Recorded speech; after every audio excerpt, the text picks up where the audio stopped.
property. But who should take care of the resources that we all share, such as the air we breathe? I want to push you one more time on the environment. Air.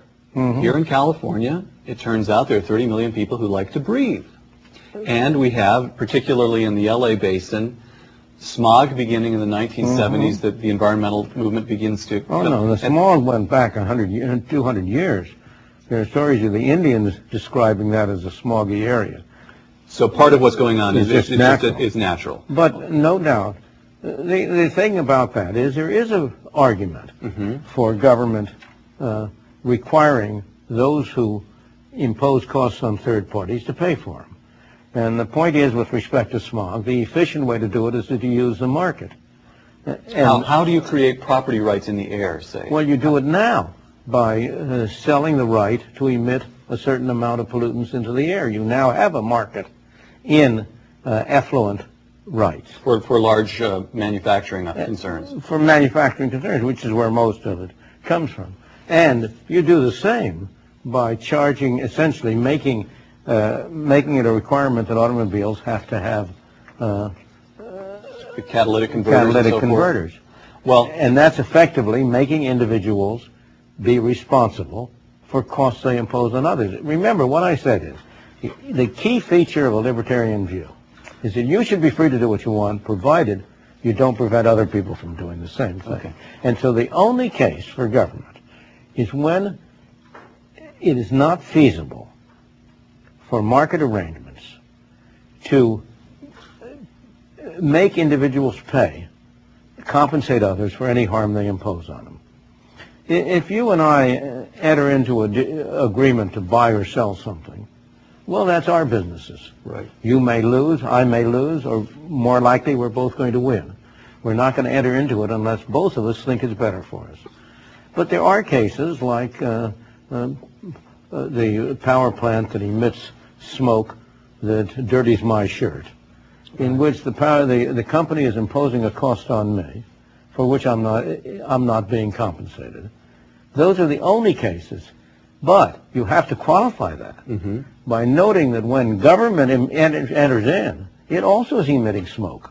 It's also imposing costs on third parties, because it's always a very imperfect arrangement, and moreover, it always has to collect taxes. And in the process of collecting taxes, it's as I always say, there's a smokestack on the back of every government program. A smokestack on the back of every government program. By that you mean a distortion in the marketplace. And imposing a cost on third parties for which the third parties are not compensated. So the key characteristic in which you find a circumstance where it's legitimate for the government to intervene would typically be where property rights are vague or diffuse. Is that correct? And where it's almost impossible to make them precise.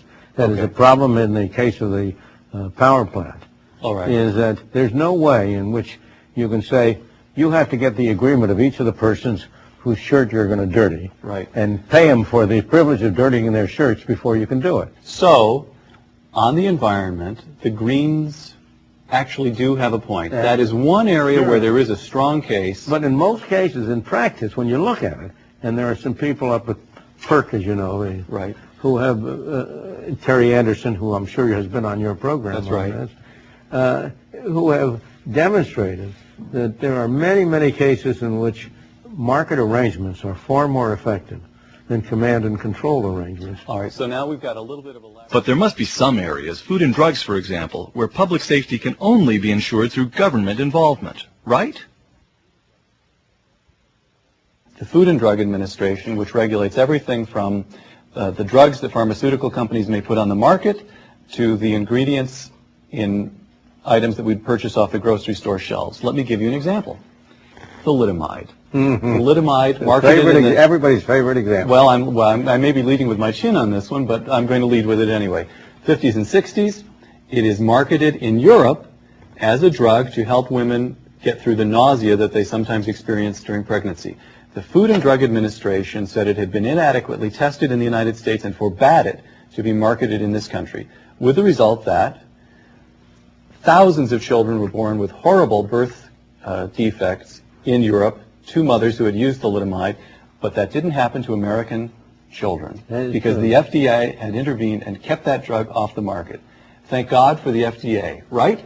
Wrong. All right. Why? This is a case in which they did save lives. This was a good case.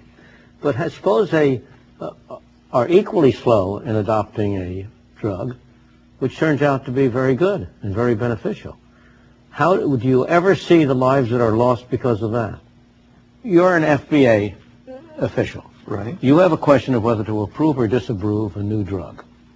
If you approve it, and it turns out to be a bad drug like thalidomide, you're in the soup. Your name's going to be on every Cost front me page. my job. I get hauled up to Right. Congress to testify.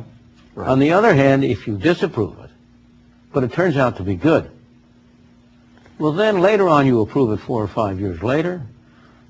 Nobody is going to complain about the fact that you didn't prove it earlier, except those greedy pharmaceutical companies that want to make profits at the expense of the public, as the saying goes, as everybody will say. And so the result is that the pressure on the FDA is always to be late in approving. And there is enormous evidence that they have caused more deaths by their late approvals than they have saved by their early approvals. So your view is abolish the FDA. Absolutely.